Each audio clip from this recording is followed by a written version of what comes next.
angni kusek acukku angni acuk ongani ko mesoka ong habaka Ktien ke im kajai benriu ke im kaladon kata kami khalia language act nado usnem arhajarsan kuman penjishano kan ba men hakani ka country tari jong ubanaya yong ke bombot na tau April arhajar arliu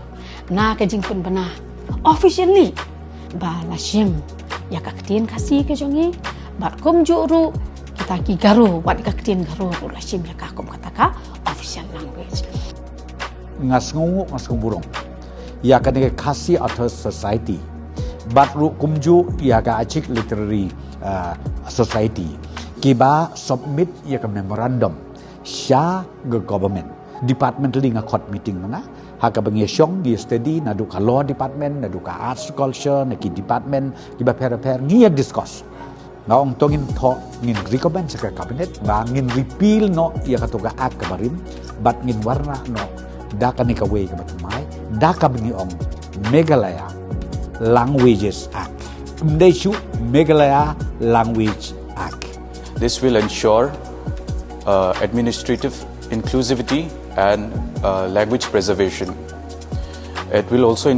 ensure that communication is more efficient in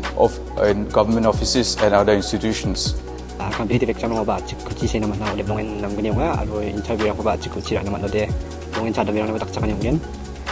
nilai kuat syaba ka Ktien jungi kan yo no ya ka jing itu bopura par kham tam e bakan rung ha ka Khyrnit ka bopura nri kalong bade u Mawjam u Nyngkong menta ban suong no ba chief minister jungi ula kubur ban ong ban ka Ktien Khasi bat ka Ktien garo kan long no kata ka Ktien bopura jong gejela